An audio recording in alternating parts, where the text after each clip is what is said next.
Bien, comenzamos. Antes de comenzar esta entrevista, primero quiero decirles muy buenas noches. Para los que no me conocen, yo soy Armando Godoy, un periodista con más de 10 años de trayectoria en los medios de comunicación. Y probablemente ustedes y yo, más de alguna vez, nos hemos visto, nos hemos saludado en la calle y hemos conversado sobre la situación del país. Esta noche asumo el compromiso de ser su voz. Le hemos convocado para que pasemos juntos una nueva página en la historia de la comunicación pública en El Salvador. Es una verdad irrefutable que por años la voz de los salvadoreños ha sido callada en los espacios de comunicación por diferentes intereses particulares, económicos, políticos. Estos tiempos y en este espacio, eso ya terminó. Vamos a hacer periodismo, vamos a encaminarnos a una televisión pública con un giro total de lo que por décadas se ha hecho. En la entrevista de Noticiero El Salvador vamos a preguntar, seremos incisivos y acuciosos. Vamos a documentar la realidad nacional. Este no es un espacio para la propaganda gubernamental, es muy importante decirlo. Como algunos sectores nerviosos ya nos quieren etiquetar. Esos mismos que seguramente, y estoy muy seguro que nos están viendo a esta hora de la noche. También para ustedes hay espacio y hay cabida en esta entrevista. Aquí, funcionarios de los 3 órganos del Estado serán bienvenidos. Militantes de todos los partidos políticos serán entrevistados sin distinción. Todos los temas y todos los invitados serán incluidos. Pero los protagonistas principales siempre van a ser nuestra gente, nuestra ciudadanía. Desde ya escribe y participe en nuestras redes sociales para darle voz. Sean bienvenidos, sean parte de esta historia y sean los principales jueces de este espacio sin precedentes en el país. Comenzamos. Ministro, bienvenido. Gracias, Armando.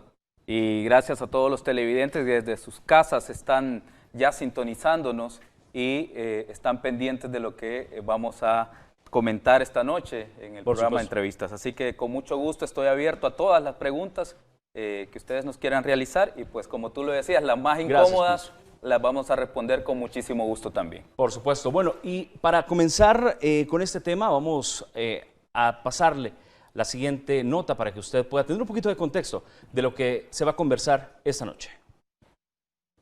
El presidente de la Asamblea afirma que el impago de salarios al órgano legislativo es una disposición del Ejecutivo y que la decisión de separar o no las planillas es de la Junta Directiva. Afirma que llegarán hasta las últimas consecuencias. Bajo caprichos políticos atentan contra la institucionalidad. Aquí estamos frente a una flagrante violación al marco constitucional y al marco legal del país. No es cualquier escenario el que se ha preconcebido, digamos, con estas acciones. Y esta Asamblea Legislativa va a llegar hasta las últimas consecuencias. La comisionada presidencial Carolina Recinos dijo que el pago de empleados y proveedores es una prioridad y que los fondos para realizar el depósito ya se encuentran en caja fiscal, a la espera de la separación de planillas. El señor presidente de la Asamblea Legislativa no puede concluir que es un capricho o que es algo antojado, eso lo tiene que determinar las autoridades, pues entonces esperemos porque para eso hay institucionalidad en este país. No me parece que el presidente de la Asamblea se refiera al ministro de Hacienda como un caprichoso o como alguien que está actuando al margen de la ley. Para eso están las instituciones. Lo concreto es que dentro de la caja fiscal, si nos mandan ahora las planillas separadas, este día se le paga a los trabajadores y se le paga a los proveedores. Recinos insistió en que a pesar del impacto económico que ha sufrido El Salvador por la pandemia, siguen con la mira puesta en las necesidades prioritarias y recordó que también esperan que se desentrampen los fondos estancados en el Parlamento. Marisela Núñez, Noticiero El Salvador. Bueno, tal como lo dijo el presidente de la Asamblea Legislativa, calificó este lunes como un capricho. ¿Es un capricho, ministro? Bueno, Armando, yo creo que el diputado presidente Ponce ha tenido suficientes conversaciones conmigo como para poder tener bien claro cuál es el panorama y de verdad me entristece mucho que este día se haya referido a esto como un capricho. Ellos saben que las arcas del Estado están pasando por una crisis bastante fuerte y que en este momento es necesario provisionar los fondos para que hagamos un buen cierre del año. se nos viene pago de planillas, se nos viene pago de aguinaldos, se nos vienen varios compromisos que están pendientes al cierre del año y nosotros como el Ministerio de Hacienda estamos en la obligación de prever toda esta realidad. ¿Y por qué digo esto?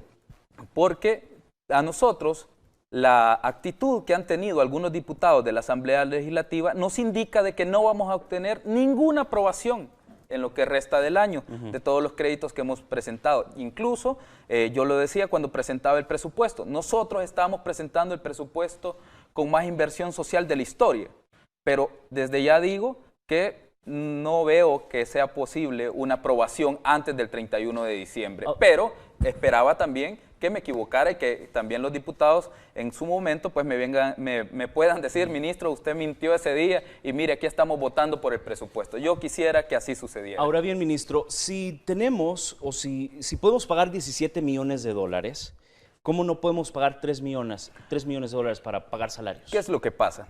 Justamente esa es importante darle contexto a la gente. Es otra de las cosas. Bueno, para contextualizar un poco, yo pedí hace unos días, específicamente el día miércoles que yo estaba presentando el presupuesto general de la Nación, a eso de las 9 de la noche, cuando regresamos de la Asamblea, yo le envié al correo electrónico del diputado Ponce, le envié una nota donde le decía que separáramos las planillas y él me respondió el día viernes que no era posible separar las planillas porque el presupuesto formaba una sola masa y que se había consignado en la aprobación de diciembre del año pasado. A lo que yo le dije que sí, que tiene razón, que se consignó en el presupuesto, pero todo lo que estaba en el presupuesto también tuvo un cambio de realidad con la llegada del COVID-19. Entonces, la baja en los ingresos que nosotros obtuvimos, esa baja nos obligó a buscar financiamientos e ir a la Asamblea Legislativa a buscar esas ratificaciones. Entonces, yo le escribía el día sábado por la tarde, porque nosotros pasamos todo el fin de semana trabajando, incluso el mismo día domingo. El día sábado por la tarde yo le escribía otra nota diciéndole que tratáramos de separar otra vez empleados y también proveedores, que ya tenemos la recaudación necesaria para hacer esos dos pagos, proveedores y también para empleados, y asesores y diputados que nos esperaran un poco. Yo nunca les he dicho que no les voy a pagar. Yo les he dicho que nos tengan un poco de paciencia, porque como ellos no nos han restituido los ingresos que se nos cayeron por el COVID-19, entonces que nos tuvieran un poco de paciencia, pero que sí les vamos a pagar cuando tengamos la recaudación adecuada. Pero, ¿qué es lo que pasa? Yo tengo que prever todas las obligaciones del Estado para que no tengamos un capítulo como el que se tuvo durante tanto tiempo en los gobiernos del FMLN, proveedores retrasados, nuestra economía deprimida y también incluso hubo un capítulo en el que se cayó un default en el año 2017. En pantalla les quiero poner para que nuestros amigos televidentes vean, en pantalla les queremos colocar la carta que precisamente mandó el ministro de Hacienda precisamente al presidente de la Asamblea Legislativa y dice así: en atención a su nota recibida ayer como respuesta a mi solicitud realizada con fecha 30 de septiembre en la que manifestaba mi interés de encontrar una solución viable para realizar el pago de salarios de los empleados que conforman el órgano del Estado que preside, usted expone que no es posible realizar segregaciones de planillas y además hace notar que los proveedores de bienes y servicios tienen derecho a que se les cancele esta partida, esta situación. Obviamente el presidente de la Asamblea Legislativa también respondía a una carta y también queremos mostrarse en la pantalla para que usted también la lea y esto para que tengamos un poquito de contexto de lo que ha ocurrido y dice de esta forma: en atención a su nota recibida el día de ayer en la que solicita una resolución viable para realizar los pagos de salarios de los empleados y miembros que conforman el órgano de Estado, le informo lo siguiente, que la Ley General de Presupuesto del año, rubro 51, establece que los fondos asignados a la Asamblea Legislativa forman parte de una sola unidad, por lo que no es posible hacer segregaciones. Esto es un poco de lo que decía el presidente de la Asamblea Legislativa y adicional al comentario que él hacía, explicaba que ellos podrían caer en una ilegalidad si fraccionan o se hacen un pago parcial. No, en absoluto. O entregan el documento parcial. No hay ninguna ilegalidad, Armando, y eso quiero que lo tenga bien clara la población. A mí me pareció muy curioso que se hiciera ese llamado, porque cuando uno administra una cartera de Estado, uno tiene que, y más si es un órgano, pues en el caso de la Asamblea Legislativa, uno tiene que saber cuáles son sus prioridades. A mí, el día que llegamos a presentar el presupuesto, el Sindicato de Trabajadores de la Asamblea nos estaba esperando y estaba con unas pancartas, estaba con un megáfono. A pesar de que alguna gente me decía, ministro, no se acerque por su seguridad, yo dije, bueno, si es que yo a los trabajadores no tengo, uno, ¿por qué tenerles miedo? Dos, esta es una situación que no depende de mí, sino que depende de sus patronos, que son los diputados. Pero los mismos diputados son los que se niegan a separar las planillas. Entonces, pero dice si a mí, por ejemplo, que puede caer en ilegalidad. O sea, es que ahí es donde yo no lo entiendo a él, porque él dice que es una ilegalidad. Una ilegalidad pagarle a los trabajadores. Una ilegalidad pagarle a los proveedores que han prestado, que han suministrado sus bienes, o los prestadores de servicios que han prestado sus servicios. O sea, eso no es ninguna ilegalidad, es una priorización del gasto. Y a esta coyuntura o esta situación es a la que nos han hecho llegar con la negativa para discutir los préstamos del BID y otros créditos que nosotros hemos presentado para restituir los ingresos que perdimos por la pandemia. A mí me sorprendió mucho, Armando, que la Asamblea Legislativa nunca me convoca, o por lo menos tenemos un buen rato, a pesar de que yo he insistido, que no me convocan para que sigamos discutiendo los préstamos del BID, que los tienen ahí. Y para tomar la decisión de poner el aviso ante la Fiscalía General de la República, porque nos habíamos atrasado en un día con el pago de sus salarios, ahí sí, la Junta Directiva se reunió, creo que después de recibir mi carta, que fue a las 9 de la noche, que nosotros la mandamos. Tomaron la decisión y a las 12:21 de la mañana ya había un aviso en la Fiscalía General de la República. A mí me hubiera encantado que esa misma celeridad hubiéramos tenido con nuestras viveristas. Nuestras viveristas estuvieron enfrente de las oficinas de uno de los diputados, específicamente del diputado Carlos Reyes, jefe de fracción de Arena, llorando, Armando, esperando que él la recibiera para ver qué les decía sobre sus plantas que se le estaban perdiendo. Es una de las mayores injusticias que yo he visto en estos días que he estado en la Asamblea. Así también nunca han tenido tiempo para discutir los fondos para los productores agrícolas, para los microempresarios. Pero para ir a poner un aviso se hace de manera expresa. Entonces, eso fue lo que realmente a mí me desconcierta. ¿Qué es lo que hay detrás de esto? Porque me parece que hay una falsa bandera de proteger a los trabajadores y no se quieren separar eso y esperarse unos días mientras recaudamos lo necesario para realizar el pago. Ministro, pero ya los diputados dicen no podemos entregar la información, la ley es ley y por ende no tienen la facultad y caerían en una ilegalidad.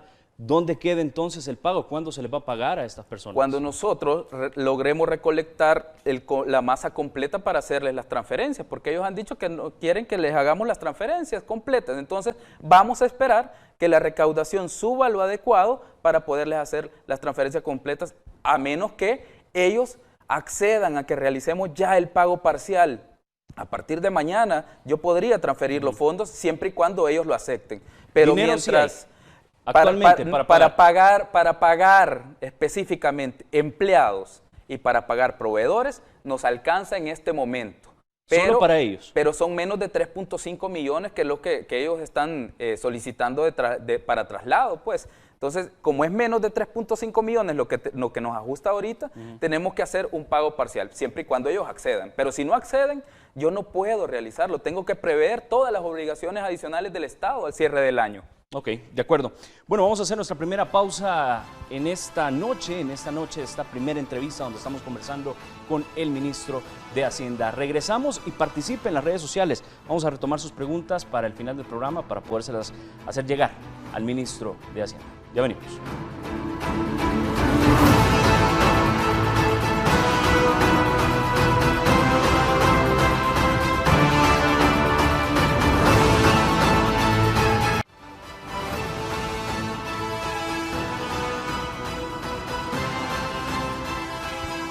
Gracias por continuar con nosotros. Continuamos conversando con el ministro de Hacienda, Alejandro Zelaya.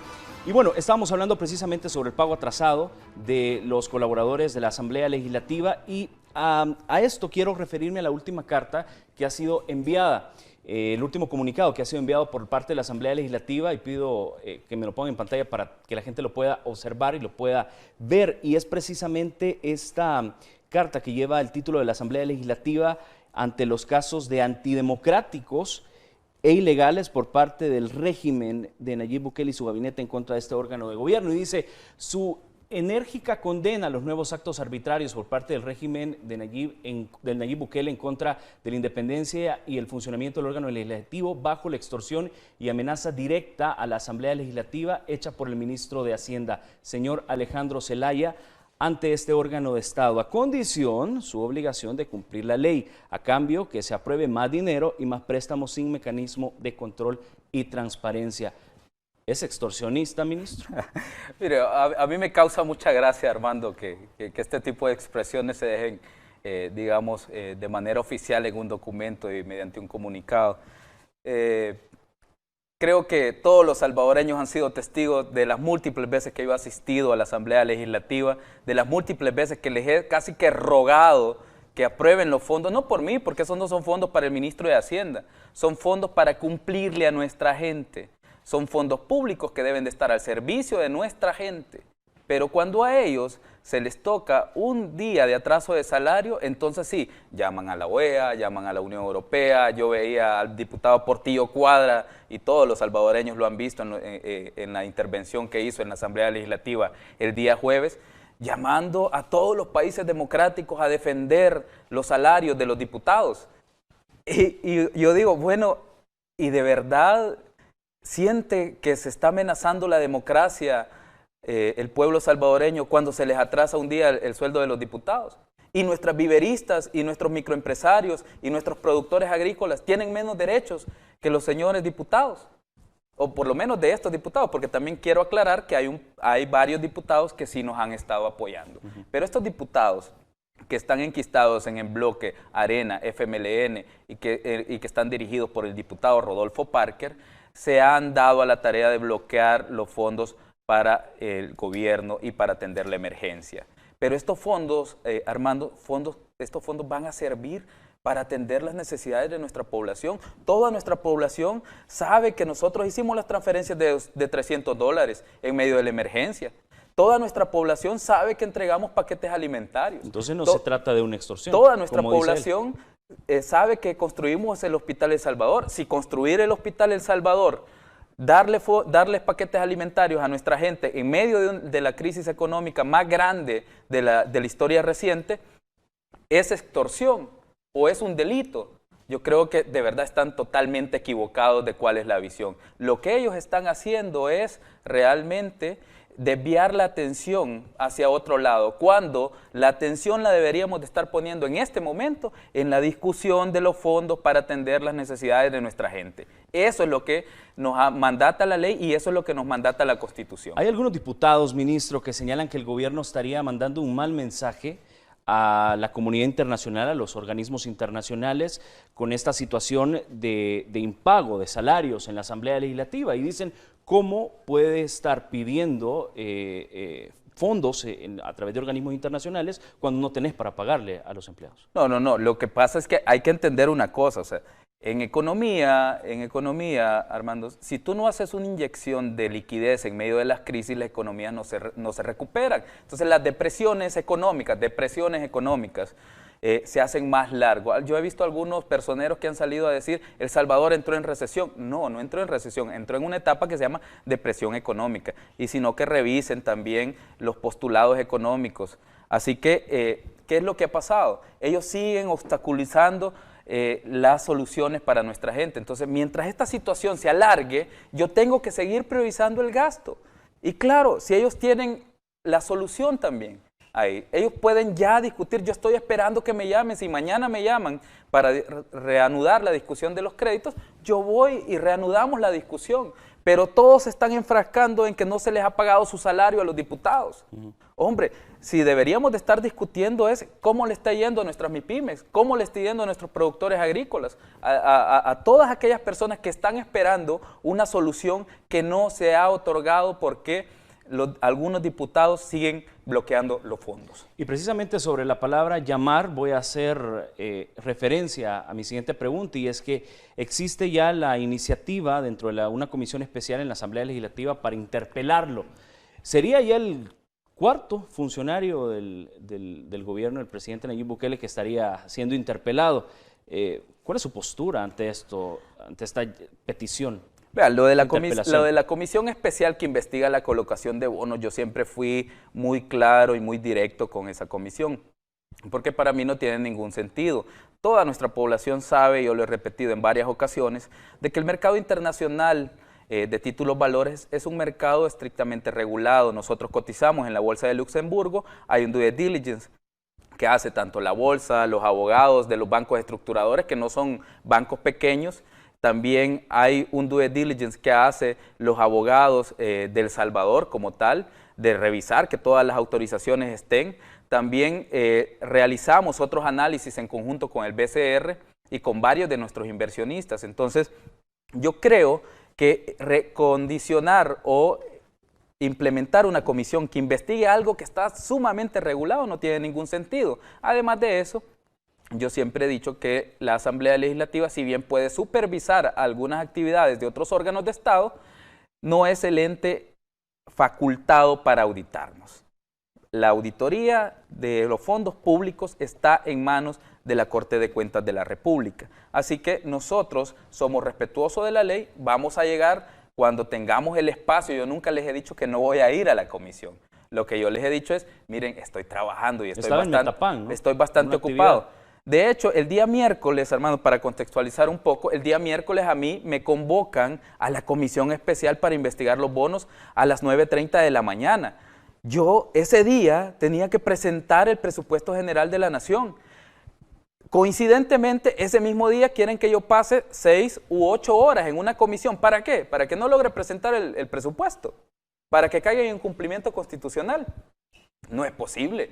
O sea, nosotros debemos priorizar incluso nuestro tiempo como funcionarios públicos. Entonces, yo les dije que yo no iba a asistir y ponen al director de la PNC, que suficiente trabajo tiene ya persiguiendo criminales con el Plan Control Territorial que tan buenos resultados le ha dado al país, y lo ponen a que me vaya a traer por la fuerza.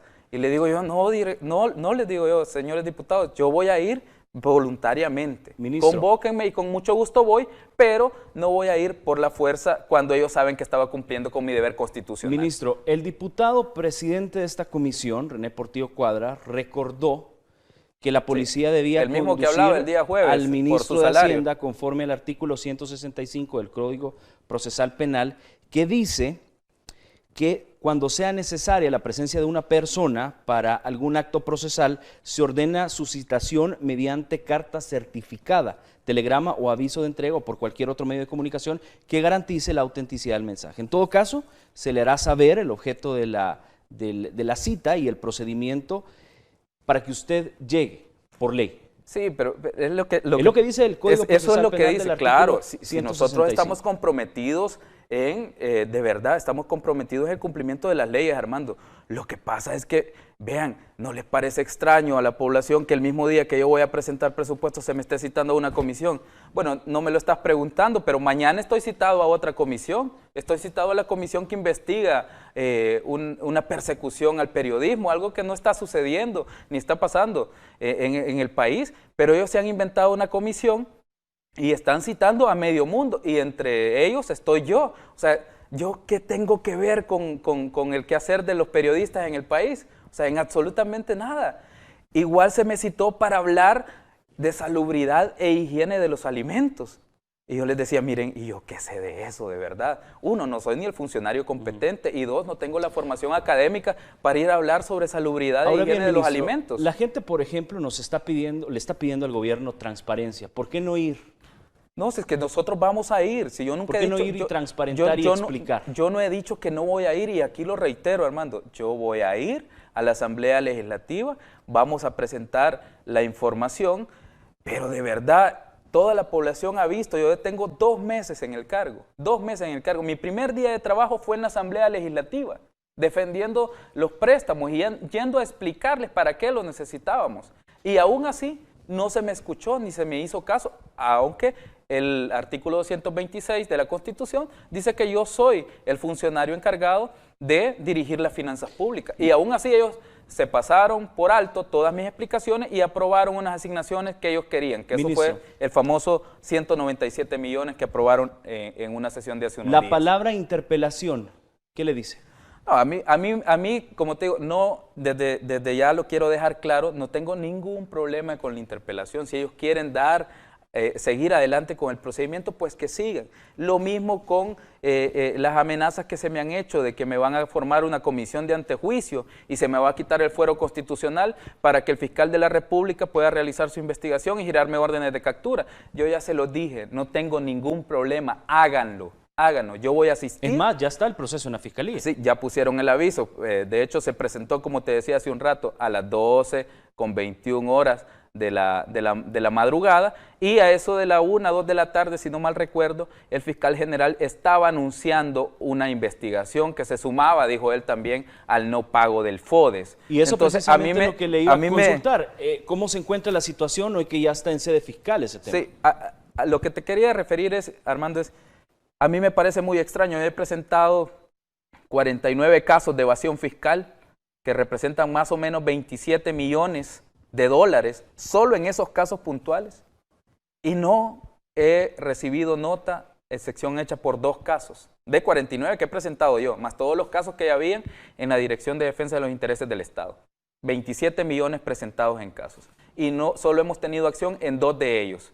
Así que a mí me entristece mucho de que cuando hay un tema que política o electoralmente va a afectar el gobierno, sí se atiende de manera urgente, pero cuando es para salvaguardar el patrimonio estatal, el patrimonio de todos los salvadoreños, no se le dé la importancia debida. Lo que está diciendo entonces es que la Fiscalía está politizando los casos. No estoy diciendo que la Fiscalía esté politizando los casos. Será el funcionario que dirige la institución quien decide o toma estas decisiones estratégicas, pero yo de verdad me parece muy extraño que en unos casos se accione y en otros casos no se accione. El ministro de Trabajo, Rolando Castro, denunciaba hace unos días también las retenciones indebidas que se les han hecho durante casi 2 años a trabajadores de la Alcaldía de San Salvador, y no hemos visto ninguna acción hasta el momento. Claro. Entonces yo esperaría que se realice las investigaciones. Yo no tengo ningún problema con que nos investiguen, con que vean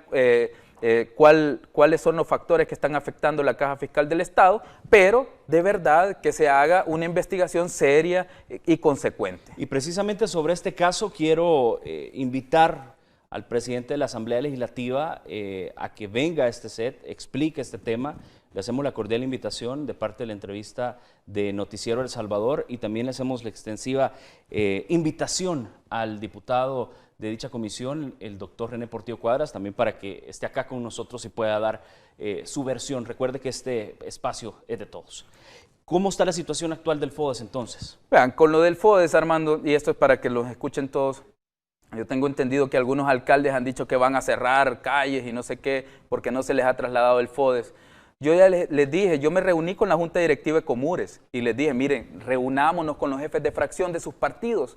Ustedes me pueden ayudar más a convencer a sus jefes de fracción sobre la necesidad de aprobar los fondos COVID que tienen ahí en la Comisión de Hacienda y Especial de Presupuesto, pero ellos se negaron. A mí me parece extraño que los diputados que están en el mismo partido, por ejemplo, de Carlos Reyes, o en el mismo partido de Chafik Handal, o en el mismo partido de Nidia Díaz, no se puedan reunir con sus diputados.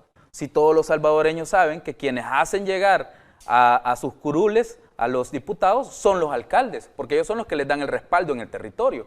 Pero en vez de llamar a sus diputados para que tengamos una reunión, hacen concentraciones, hacen huelgas, y me amenazan y me van a poner un aviso a la Fiscalía General de la República, llaman a la Corte de Cuentas, que de hecho a mí me extrañó mucho que los señores de la Corte de Cuentas, en específico el actual presidente Roberto Ansora, se reunió como a eso de las 11, entre las 11 y las 2 de la tarde de un día, martes, y el día miércoles, en mi despacho, yo tenía ya un requerimiento de la Corte de Cuentas donde me dice vamos a realizar un examen especial para investigar por qué no se ha trasladado el FODES. Y en eso, fíjate, Armando, yo revisaba el nombre de la persona que había firmado el requerimiento. Y hubo, quizá, tal vez porque con los años uno tal vez desarrolla buena memoria, y vi el nombre del auditor que lo firmaba. Tal vez la cámara lo puede acercar porque creo que no lo tenemos ahí en pantalla. Manténgalo ahí, ministro. Pero quisiera que lo acercáramos y que vean el nombre del auditor abajo. Todo lo demás, pues, es información normal, ¿verdad? Recurrente de la Corte de Cuentas. Bueno, ahí se nota, pero el nombre que aparece ahí, luego lo vamos a subir tal vez, el nombre que aparece ahí es José Isidro Cruz Argueta. Y después fui a revisar quién era la otra persona que estaba auditando los fondos FOPROMIF. Y dice Wilfredo Aguilar Montesinos. 2 auditorías que se formaron de manera express. ¿Quiénes son ellos, ministro? Y que nos estaban mandando la invitación. Quiero que vean ahí los requerimientos de la Corte de Cuentas. Estas 2 personas, el señor Cruz Argueta, José Isidro, de él me sonó el nombre. Y yo de algo me recordaba. Y de casualidad, revisando, encontramos esta noticia. Auditores procesados, el título dice, auditores procesados por el Chaparral siguen en la Corte de Cuentas. Auditores procesados por el Chaparral siguen en la Corte de Cuentas. Y las dos personas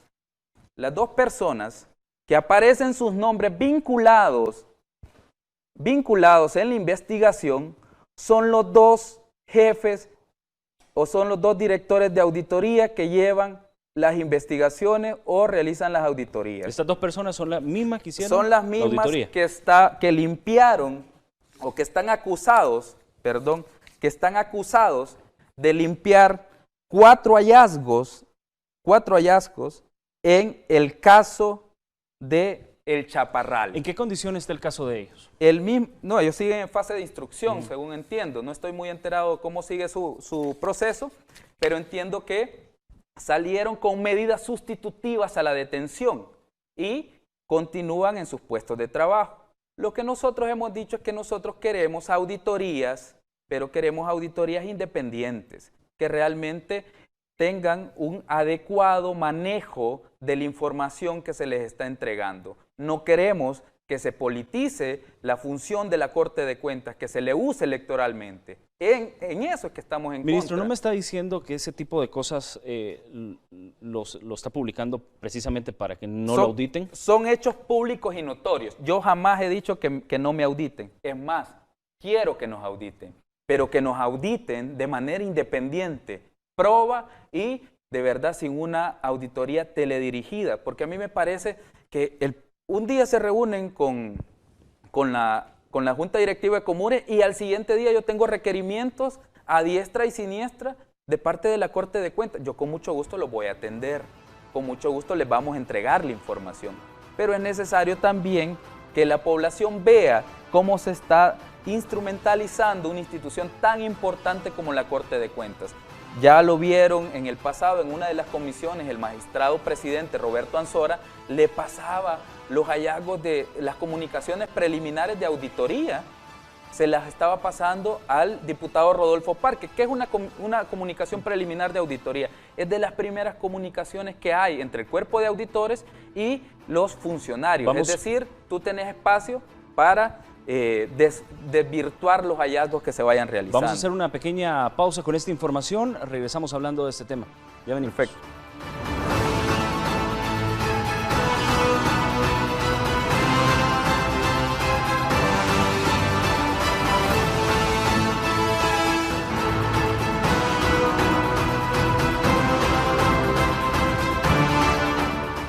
Gracias por continuar con nosotros. Antes de irnos a la pausa estábamos charlando sobre estas auditorías que usted le llama irregulares, ministro, de parte de la Corte de Cuentas hacia el Ministerio de Hacienda. Vea, ¿Qué espera? ¿Cómo ve el trabajo de la Corte de Cuentas, dado los casos que usted ha mencionado ahorita? Sí, bueno, yo no he dicho, tal vez, Armando, que estas sean auditorías irregulares. He dicho que las 2 personas que están dirigiendo las auditorías pues tienen expedientes abiertos por haber limpiado casos del Chaparral por 4 hallazgos. Mismo caso que hace unos días, la semana pasada, nuestro presidente de CEL, Daniel Álvarez, presentaba que le iban a otorgar por fin un embargo a los bienes de la empresa constructora Astaldi. por irregularidades en el manejo durante las administraciones anteriores de la CEL, específicamente durante el periodo del expresidente Mauricio Funes. Entonces, el presidente de la CEL nos anunciaba un embargo a Astaldi por más de 200 millones, creo que eran 227 millones, si no mal recuerdo, y eso fue la cifra que se le va a embargar a esta compañía por haber hecho un mal manejo durante la ejecución del proyecto. Estos dos auditores están relacionados en la investigación y evidentemente están enfrentando la etapa de instrucción. Nosotros no tenemos ningún problema con que la Corte de Cuentas realice su papel, pero queremos hacerle un llamado a que se realice un papel probo e independiente. Claro. Ministro, por cuestión de tiempo, obviamente vamos a tener que agilizar los temas con el tema del presupuesto, pero las preguntas puntuales son estas. Ya sí. Usted explicaba que va a ser un presupuesto sumamente social, sí. Se viene enfocado en temas como la seguridad, la educación, la salud. Sin embargo, la pregunta es, ¿cómo se va a financiar el excedente, es decir, más de $1.000 millones presupuestados para el próximo año? Es decir, se necesita 1.342.2 millones. ¿Cómo se va a financiar esto? Vean, nosotros hemos presentado a la Asamblea Legislativa un presupuesto sumamente balanceado, con un enfoque para castigar la evasión fiscal y el contrabando, con un enfoque de modernización de los servicios de la administración tributaria que nos generen mayores ingresos. Y cuando yo digo, Armando, que vamos a combatir la evasión, es porque tenemos hechos demostrados. Nosotros sí hemos combatido la evasión fiscal. Este país históricamente ha sido un país que lo han administrado a través del endeudamiento. Nosotros queremos administrarlo a través de la implementación adecuada de los tributos. No estamos hablando de incrementar impuestos como algunos lo han dicho, estamos hablando de combatir la evasión. La brecha que nosotros hemos presentado es una brecha que no tiene lógica, ministro, decir vamos a hacerlo endeudándonos, estamos en medio de una pandemia. Correcto, pero necesitamos también restituir o darle un nuevo empuje a la economía para que salga del hoyo en el que están todas las economías mundiales, pues, o sea, no es una situación particular de El Salvador. Entonces, este país fue administrado durante mucho tiempo vía deuda. Nosotros heredamos un 70% del PIB, alrededor de eso, casi un 70% del PIB en deuda externa. Y nos tocó enfrentar la pandemia más grave de la historia reciente. Tuvimos caída de ingresos a la vez que tuvimos una necesidad adicional en los gastos, porque compramos más camas, compramos más medicamentos, contratamos más médicos. Entonces, todo esto lo que ha hecho es que hemos tenido que nosotros salir a buscar financiamiento. Pero hay un dato bien interesante. En el año 2011 y en el año 2019 son los 2 años picos en los que más servicio de la deuda se ha pagado, cerca de 1.800 millones y 1.200 y fracción para el año 2019. Para el año 2021 nosotros estamos proyectando 1.161 millones de pago de servicio de la deuda, que incluye intereses y capital. Y lo que a mí me extraña es que en 2011 no hubo COVID-19. En 2019, que nosotros nos tocó gestionar el presupuesto que heredamos, porque ese presupuesto no lo formuló el gabinete del presidente Nayib Bukele. Entonces, nos tocó heredar una deuda amplia y este es el espacio que estamos teniendo. En el año 2020, a pesar de que teníamos una brecha de cerca de 1.200 millones para el año 2019, nosotros para el año 2020 bajamos a 645 la brecha del presupuesto.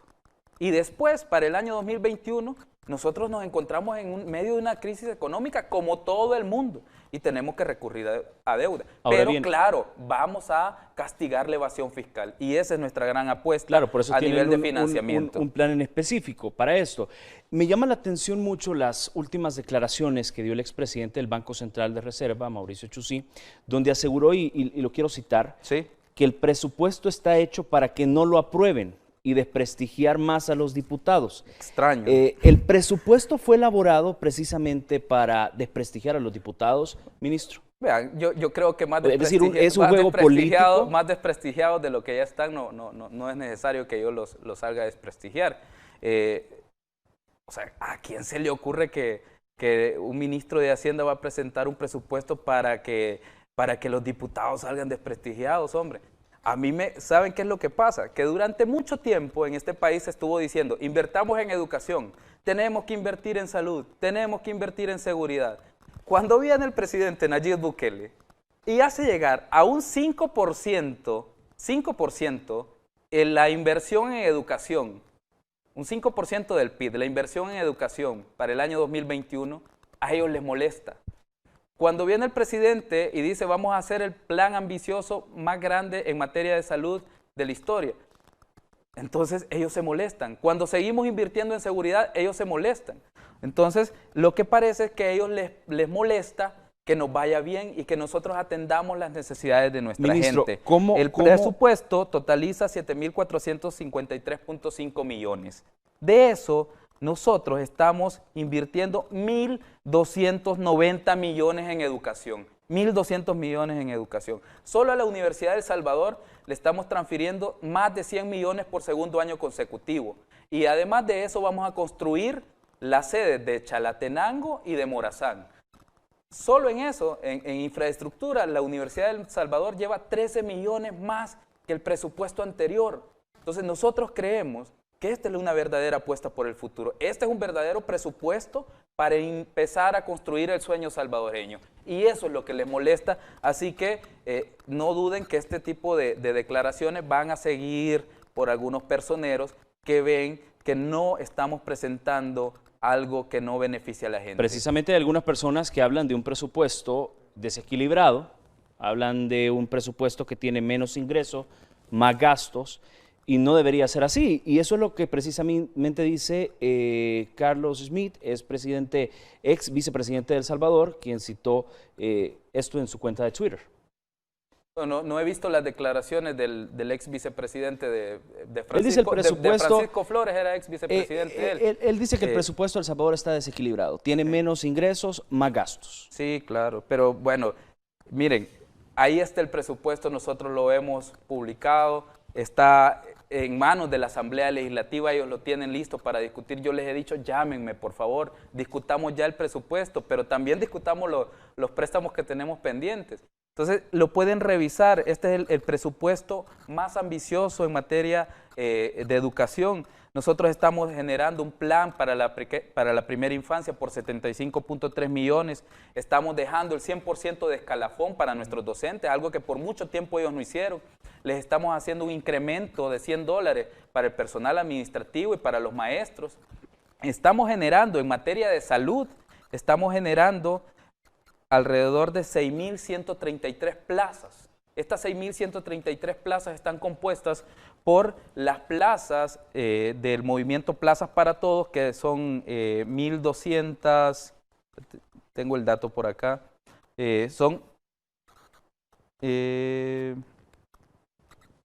923 plazas para el Sistema Nacional de Salud, 3.211 plazas para atender la pandemia y son 1.209 plazas, perdón, ese es el dato, 1.209 plazas del movimiento Plazas para Todos. Todos los médicos del movimiento Plazas para Todos recordarán que durante mucho tiempo estuvieron ahí sin devengar un salario.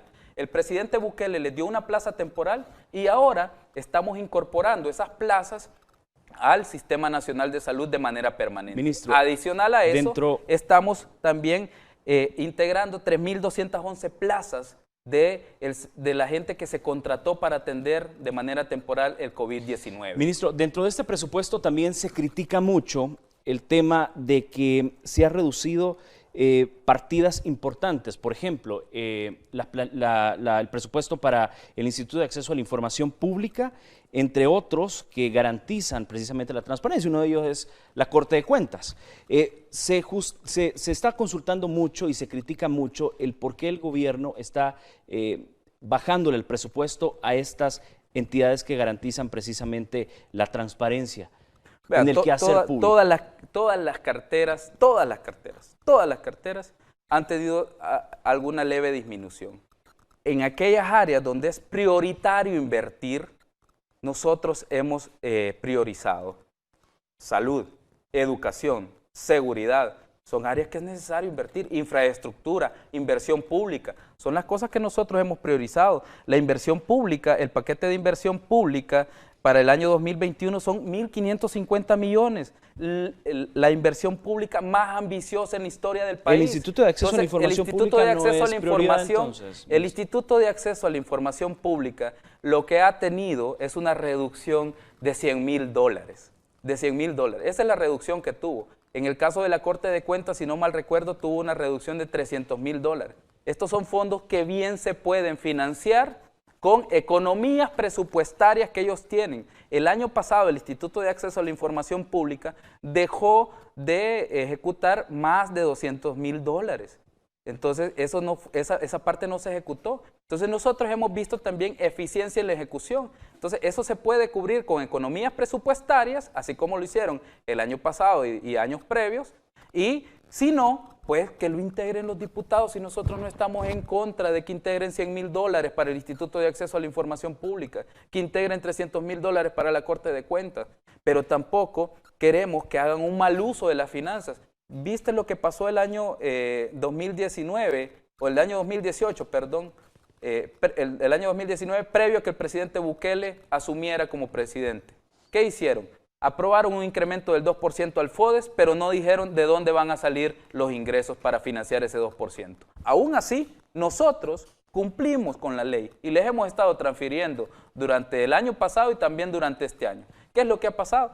Entramos a COVID-19 y eso nos generó una crisis. La pandemia. Entonces, claro, nosotros no estamos en contra de la transparencia. Nosotros podemos integrar esos fondos, ¿sí? Pero que también que sean eficientes todas las instituciones para ejecutar. Yo he visto que algunos dicen, pero en publicidad han incrementado. Mentiras. Lo primero que hay que acotar es que el gobierno de la República no hace publicidad, hace comunicaciones. Ellos mismos pasaron diciendo durante toda la emergencia, ¿y el gobierno por qué no invierte en hacer una campaña para lavarnos bien las manos y prevenir el COVID? Lo hicimos, se hizo.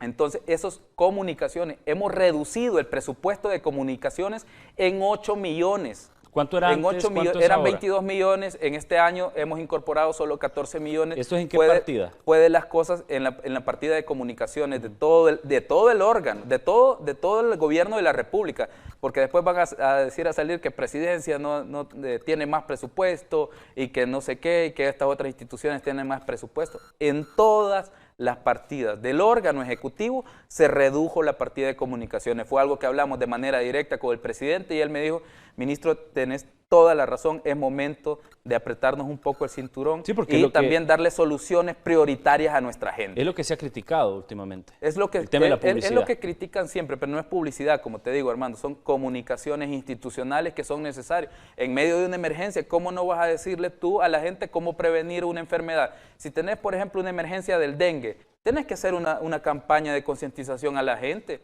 Si tenés luego, Dios no lo quiera, una emergencia por una infección gastrointestinal, tenés que decirle a la gente cómo lavarse las manos o cómo hervir bien los alimentos. Entonces, para eso se necesitan esos fondos. Importante aclarar. Muchísimas gracias, ministro. Vamos rápidamente a una pausa y regresamos con más temas.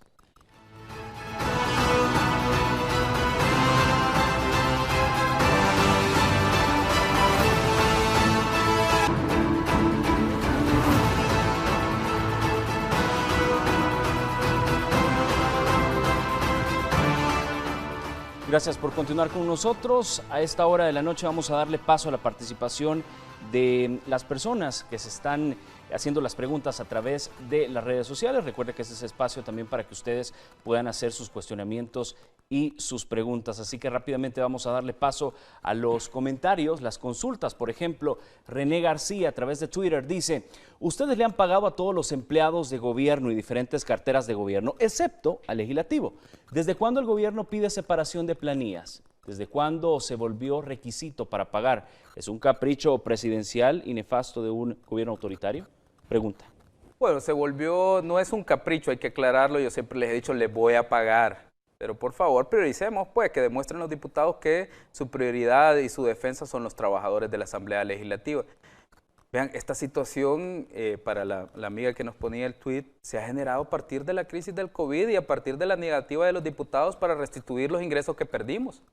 Entonces, a partir de ese momento, nosotros tenemos que empezar a buscar soluciones. Y yo se lo dije desde mi primera intervención en la Asamblea Legislativa. Señores, países como Kuwait, países como Alemania, países como Costa Rica están en la misma situación. Entiendan, tenemos que lograr consensos y aprobar estos fondos, porque si no va a llegar un momento en el que yo ya no voy a poder hacer frente a los compromisos del Estado. ¿Y cuáles son los compromisos del Estado? Pago de salarios, pago de proveedores y todo lo demás. Tenemos más participación. Luis Olmos dice, mi pregunta sería, ¿es viable tomar más deuda para llevar a cabo el presupuesto general de la Nación?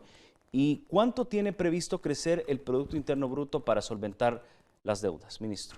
Nosotros estamos trabajando con un escenario de PIB real de un crecimiento de 3.8% y un PIB nominal de 4.9%. Entonces, estas son nuestras premisas macroeconómicas para realizar realizar las estimaciones. Nosotros seguimos comprometidas con reducir nuestro nivel de deuda. Como yo dije, yo hubiera querido no heredar un Ministerio de Hacienda con un 70% de endeudamiento externo, y también hubiera querido heredar un Ministerio de Hacienda en el que no tuviera un contexto de crisis económica por la pandemia de COVID-19. Pero no es lo que yo quiero, no es lo que yo deseo, son las realidades del país y esas hay que darle solución. ¿Vamos a financiar con deuda, ministro? Nosotros, esa es la que eso es lo que nosotros estamos dando a nuestra gente. ¿Vamos a financiar con deuda, ministro? Hay una brecha que hay que financiar, que hay que hablar con la Asamblea Legislativa y que en este momento asciende a 1.342 millones. Eso es lo que se ha presupuestado, pero para que lo tengan claro nuestros televidentes, nosotros perdimos este año cerca de 1.000 millones en ingresos. O sea, ahí ya tenés 1.000 millones de retraso. Eso lo vas a tener que salir a financiar con deuda. 1.000. Más 645 de la deuda de este año, ahí ya tenés 1.645. Y la brecha que yo estoy presentando es de 1.320.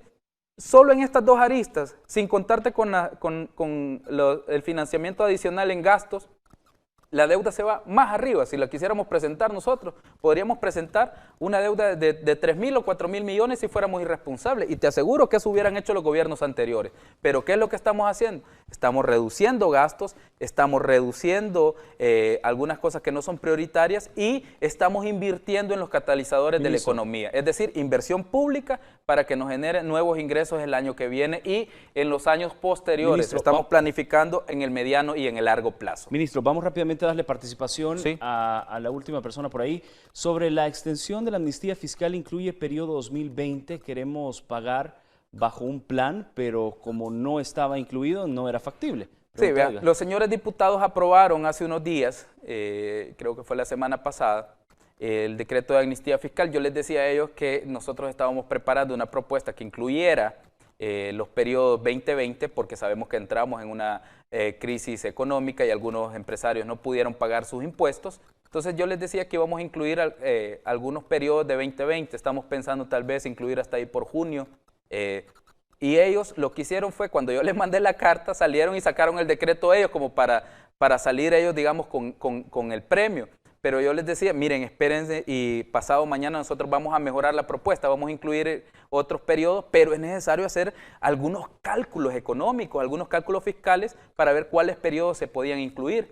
Ellos lo que hicieron fue sacar el decreto y dejar la misma, solo una prórroga. Entonces nosotros vamos a presentar en los próximos días una ampliación de esto para que nos genere un espacio para que nuestros contribuyentes se pongan al día con los periodos 2020. Y lamentamos que pues, la Asamblea Legislativa, por una vez más, no haya escuchado nuestra recomendación como Administración Tributaria. Claro. Ministro, y vamos, antes de finalizar, a presentar el siguiente tuit, y es del candidato a diputado por San Salvador del PDC, Jorge Tovar. Él hace referencia a lo siguiente y él decía, que por cierto ya lo borró, cuál es la sorpresa que hoy anda extorsionando en la Asamblea. Por cierto, el tuit, como les dije, ya se encuentra, ya no está en la red. No está disponible.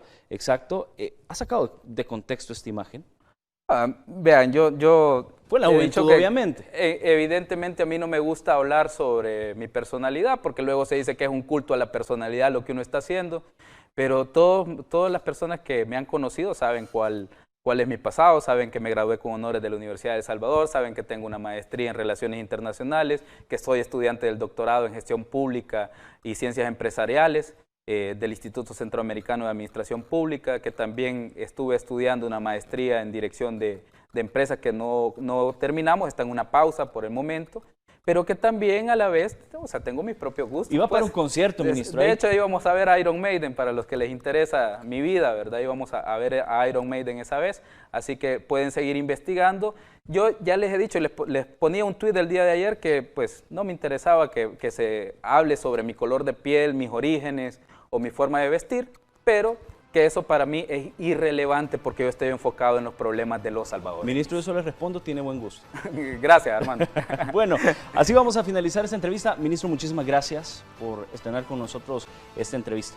No, gracias a ti por la invitación. Es un verdadero honor para mí abrir el espacio de entrevistas de Noticiero El Salvador. Pues invito a todos los salvadoreños y a todos aquellos interesados en las temáticas nacionales a que sigan sintonizando este espacio de entrevistas, y de ahora en adelante pues todos los salvadoreños ya cuentan con su voz para seguir informándose. Muchísimas gracias, ministro. Gracias a todos también por estar pendientes. Recuerden, nos vemos mañana a las 8 de la noche, pero antes, a las 7, tenemos la emisión estelar de Noticiero El Salvador, además de sus diferentes horarios. Recuerde seguirnos por las redes sociales. Muchas gracias, buenas noches.